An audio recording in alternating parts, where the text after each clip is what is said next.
السلام عليكم ورحمة الله وبركاته أصحابتك سو دوادا waa anigoo ah Axmed Cali Axmed channelkan awal waxaan kusoo gudbi jiray cashiro hore ayaan soo gudbi jiray mawduucyo hore ayaan soo gudbi jiray maadaama fiidiyowadii hore aan ka saaray hadeertan waxaan bilaabay mawduucyo dambe oo xasaasi ah noo ahaan doono imtixaane ku saabsanaa cashirada computerka programmingka isticmaalka wordka excel access هذه موضوعية بدن برنامج editing دا وباهنتين فوتوشوب موضوعية بدن نوع كوا سود البتين حتى عن خصوصين دونا فيديوهال أو tutorial صعنايو ما أنتو حن إذن وضع diski كلين أب يو implementation سيدا لو سمايو diski كلين أب وحاواي لعل هدو كابرسمو لوكال كان لوكالada hadii ka buuxsamaan sidii space loo faarujiyo hadeertaan aniga igama buuxo laakiin waa mawduuc muhiim ah markaad computerka isticmaalayso waxaa laga yaabaa inuu ka buuxsamo sida loo sameeyo waxaan ku hormarayaa diski clean up waxaad tagaysaa start button then kadib waxaad qoraysaa meeshaan disk clean up saa soo baxay marka disk qortay clean up asaa raacsanaya waan ku dhufaneynaa then kadib local c clean up noogu sameyn leedahay local e inta ka dooran doonaa inta local computerkaaga uu shaqeynayo waa clean up ku sameyn kartaa then kadib okay leedahay markaas kadib shaqadu wuu bilaabayaa hadda aniga local d clean up igu sameyn leeyahay waa ka processing ku bilaabaa marka then kadib markuu wax oo virus watay iyo waxaas ku jiro inta kuu soo qorayaa markaas sajeg automatic saaray hada ani waxba ima saarin hadda midkaan oo kale page camal 0 byte waaye wax meena ku fadhiyo delete camal leeyahay kadib okay ayaan leeyahay delete file mar walbo waxaa laga yaabaa file muhiim ah inaad iska saarto adiga masaarisid asaa automatic saaray ana dartan computerka nadiif ayuu ii yahay computerkaaga markuu nadiif yahay wax sajeg automatic saaray waxyaabo oo virus oo extract oo file halis ah haduu yahay asaa automatic ku saaray then kadib markaad okay dhahdid waxaa ku soo baxaya bashqadaas are you sure you want permanently delete these files oo leeyahay these files macnaha wuxuu jamac u leeyahay mar walba wax badan ayuu saaraa then kadib delete file ayaan leedahay shaqadiisa wuu dhammeeyay way kale aad ku clean up gareyn karto oo harddiskaaga storage markuu ka buuxsamo space au banayn kartid waxaa waaye isna fragmentation waxaad tagaysaa start button then kadib waxaad qoraysaa defragment and optimize drives then kadib okay leedahay defragmentation ku samee leeyahay then kadib inta waxaad dooran doontaa analyze ku sameey then kadib optimize ka bixi wixii qashin optimize garee automatic aad leedahay hadeertaan defragmentation local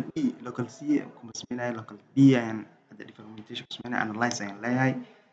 then kadib percentage oo wada calaamad percentage aad ujeedaan defragmented waa defragmented gareeyay okay ani markastoo computerkayga micnaha maalmo aan isticmaalo bilooyin aan isticmaalo waan sameeyaa meeshaan ay ku qoran tahay 0% defragmented okay dan u raacsiy waa nadiif camal oo ka wadaa micnaha computerkayga wax oo micnaha ma lahan detected oo in la difaaco u baahan then kadib analyze markaa dhahdid defragmented oo kusoo qora then kadib hadduu wasaqay wax watana uu shakasid intaas percentage oo wasaq camal oo wataa ku leeyahay hadda local c baa ku baraaweynayna inta percentage oo u baahan yahay analyzed waxaa la analyze gareeyay intaas percentage ayaa la analyze gareeyay intaan kale waa ka dhimantaa hadeertaan analyze ayuu waraa optimize aa u diraa kadib analyze waxaa u baahan in la defragment gareeyo 5% ayuu kusoo qoraa saa ujeedin then kadib waxaan leeyahay optimize 5% kaas waa wax yarihiisa camal wataa 9% analyzed then kadib speedkiisa waa local disk c waa inuu kombiyuutarada badanaa local disk C waa meesha window uu ku fadhiisto haddaad rabtaan haddaad tahay my computer waa calaamadda window ku sawiran macnaha markasto faylashiis aad ay u badan yihiin local disk C ma loo dirsado badanaa localada kale ee daatada aad ku shubatid ee aad uga shaqaysan tahay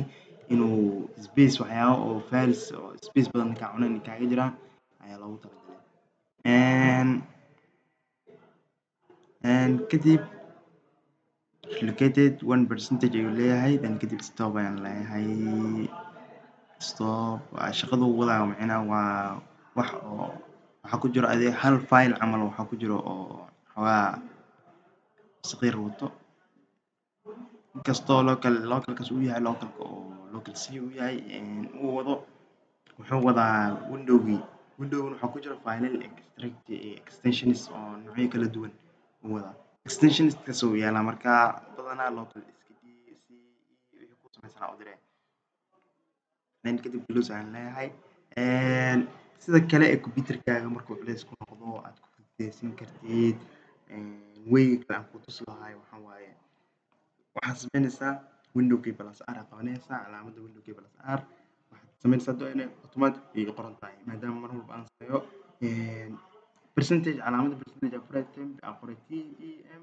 B aan qoray B for band then kadib percentage aan leeyahay kadib okay ayaan leeyahay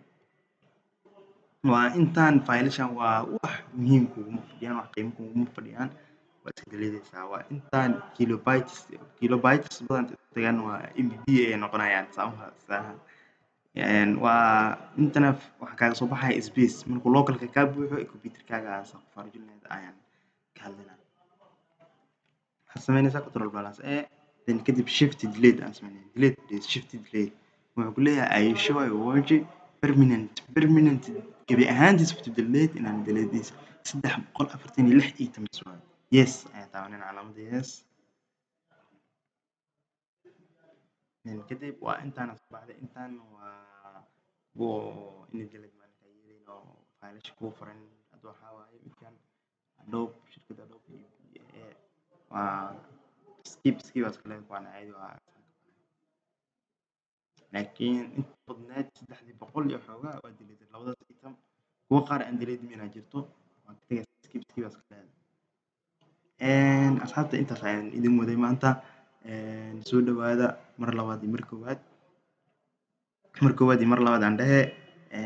mawduucyo xasaasi waa idin soo gudbin doonaa haddii aad jeclaan lahayd mawduuc adiga khaas ahaantaada in lagala soo hadlo lagu soo jeediyo wax faa'iido lagaa soo gudbiyo wax ka hoose commentiga kusoo qor channelkana inaad support garaysid waa inoo muhiim subscribe iyo like wixii la saari jira aad samaysid sidaas iyo nabadgelyo aan isku ognahay